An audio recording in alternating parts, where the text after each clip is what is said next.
Welcome to the Kavkas, you guys. It's the international break. I ain't got content to make because there's no match review. So we're going to do a player rating straight out the back. Season so far, let's go. Rules are simple for this. Giroud, Rudiger and James aren't included. They haven't played enough. It's out of 10. 10 being you've been absolutely phenomenal. I want to write your name on my body. 1 being you've been terrible. Get out of my club. Simple. Let's go. Start with Kepa Arrizabalaga. Kepa, my good friend, you get a 6.5. You've been shaky at times, but at the same time, I don't blame you. You've been still making saves when you're called up on, but you have conceded a couple goals I'm not happy with. With that defense in front of you, I don't blame you, okay?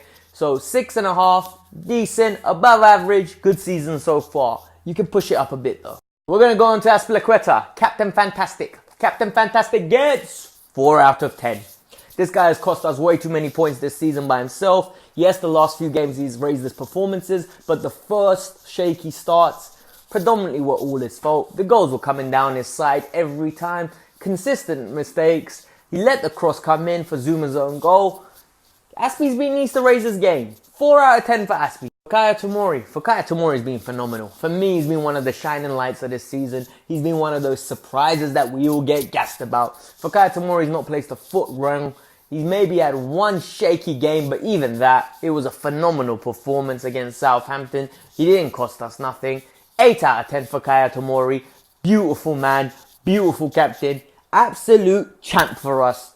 There's nothing we can complain about him. I hope he goes on to become a Chelsea legend in the future. 8 out of 10 for Fikayo Tomori. Christensen, he gets a 6 out of 10 for me. I wanted more from Christensen this year. I wanted Christensen to grab a game by the scruff of the neck, highlight to everyone, listen, I'm the man. I know it's not his playing style, and I know that it's not going to be him being the vocal leader, but I wanted him to be the solid number 1 centre-half at this point in time. Unfortunately, he's not been that, but he's not been terrible. I'm giving him a 6 out of 10. Kurt Happy Zuma came back on loan from Everton. Kurt Zuma's been one of those players that we've all been ranting and raving about. We've been looking at him, putting up absolute bangers for Everton. We're like, whoa, this guy could come in, transfer ban or no transfer ban. He feels like a great signing for the team. And you know what? 6 out of 10 for Zuma as well. Nothing special, nothing terrible. He's been very consistent, and he's been one of those players where, you know what, when he's on the team sheet, you don't complain. You say, we've got Kurt Zuma there. We know his faults. We know his positives. Hopefully he gives us another great performance, and he hasn't let us down much this season. One shaky game against United. That's why he gets a 6 out of 10. Move on to my favourite, Marcos Alonso. Alonso hasn't done anything that's been stinker-worthy yet. Alonso hasn't done anything that's been outstanding. He's been in a bang average 5. Alonso is not good enough to be in this team in the long run, but at the same time, I can't really give him a lower than a 5 because he's been average. So Marcos, this is a compliment from me to you, a 5. Emerson Palmieri has been the best Chelsea player this season. Emerson Palmieri gets a 9. Emerson Palmieri has been fantastic when he was fit. He was the reason I started saying we don't need another left back. We need a backup left back. No starting choice. He has been phenomenal. Is that trim he gets at Don Bigocci that earns him that kind of ratings? The guy is phenomenal. I can't wait till he's fully fit. I'm so happy the international break is here for that reason. Gives him time to play in the next game. Emerson Palmieri, 9. The vice captain's next. Jorginho. Jorginho has been a beautiful player to watch this year. He's passing forward, he's passing backwards, he's passing sideways, he's just passing all day. The game doesn't pass him by though. Jorginho has become a fan favourite. I'm gonna say that again. That blows my mind. Jorginho has become a fan favourite, and all it took was for Sarri to go. He gets an 8 out of 10 because he's not been bad. The one game he got subbed against Sheffield United, we lost control of that game, and Frank's never made that mistake again. Nice to see. Jorginho, fan favourite. We love you, bro. Mateo Kovacic. Mateo has been one of those signings that we needed. He got underestimated last year. He got a lot of criticism because people didn't understand what he offered to the team. And this year it's evident what he offers. Squad depth. This guy gets a 7.5 because every time he plays, he doesn't disappoint. Big games come in, you go to that tried and tested midfield. Kante, Jorginho and Kovacic. Because we don't lose midfield battles when those three are there. We might lack intensity going forward. We might lack creativity going forward. But we don't lose the midfield battle. And defensively, we're always solid. 7.5 for Mateo Kovacic. N'Golo Kante's season has been injury affected. The guy has not had a regular, constant run of games this year. But anytime he does come back, it looks like he's never skipped a beat. The man is one of those players that's going to go down as a Chelsea legend, and he's going to go down as one of the fans' favourites as well. He is a unique player. I'm seeing 150 million rumours that people are like, just sell him, just sell him. What are you talking about? This guy is the only world-class player we have in this team, undoubtedly right now. We cannot sell him. He's been an 8 out of 10 because every time he's played, he's been one of the best players on the pitch. He is an elite level talent that walks into any team in the world, and his performances speak for that.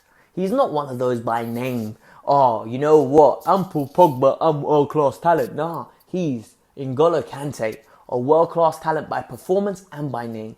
Phenomenal player, 8 out of 10. Ross Barkley is Ross Barkley. Ross Barkley is never going to be a Chelsea caliber starter. Ross Barkley is never going to be a player that I trust and fully respect when he's on that pitch, because I'm going to always say the same thing.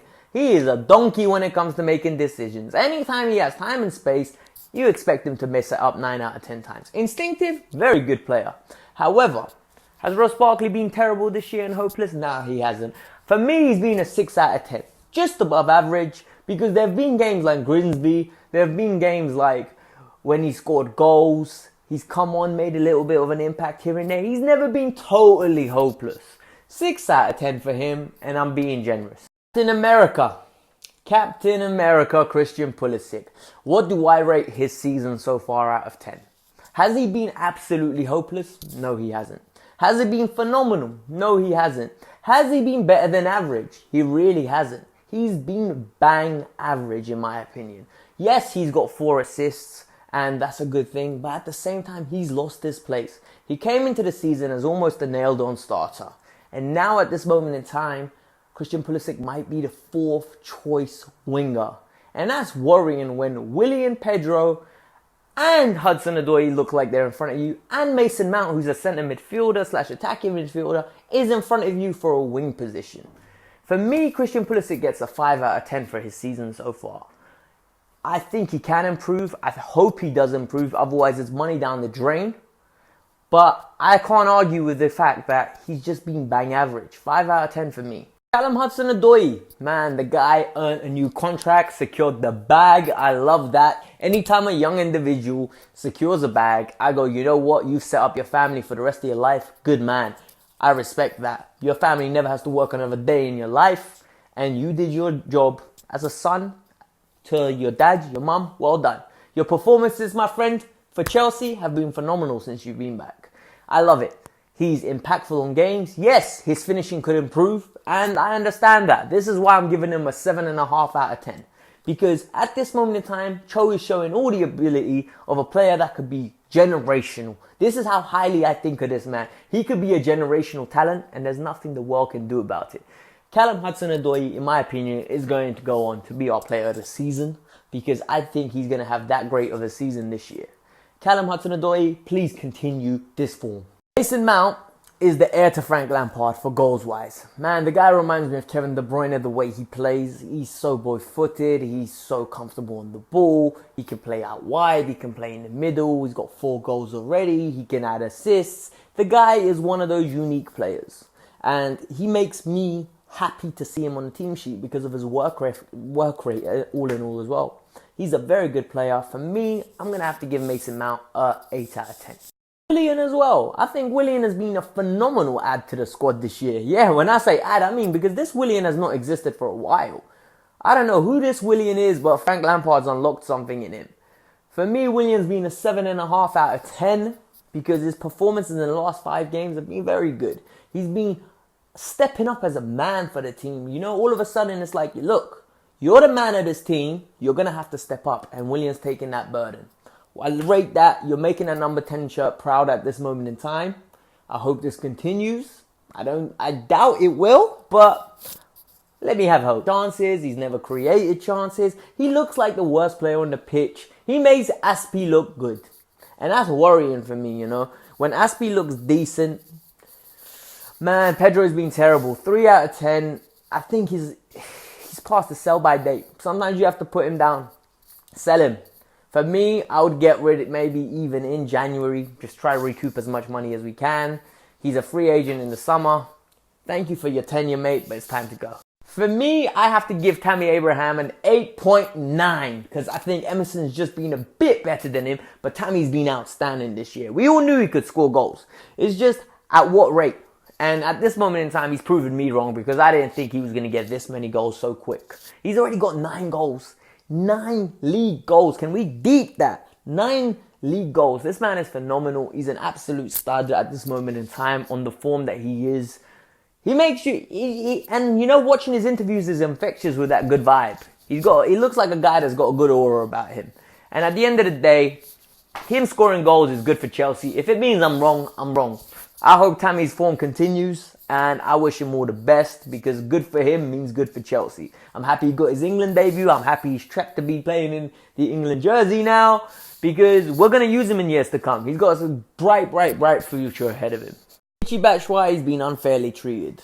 Michy Batshuayi didn't get a chance from the outset. Frank told him to work hard. He didn't complain. He worked hard. He got Giroud off the bench into the stand. All of a sudden, Michy's playing consistently off the bench. He's got 4 goals, 2 assists. What else do you want from a backup striker? Michy Batshuayi is doing Frank proud, is doing himself proud, and is giving himself the best opportunity to actually get game time. And for me, that's all you could do as a backup striker. The likelihood is he won't take Tammy's spot. The best thing is he might get a chance, might continue scoring goals. He's scoring goals internationally. He's having an outstanding season. For me, it's 8 out of 10 for Michy because of the game time he's had. He's made direct impact, and I love to see that. My rating so far. I'm happy with the season so far. It's going way better than I anticipated. I thought we'd be doing decent, but not this good. This was the Kavkas view. I hope you enjoyed this video. Subscribe if you're new, like if you like it, and more importantly, comment below whether I'm right or wrong. I know you lot are going to have opinions. I'm out. Peace.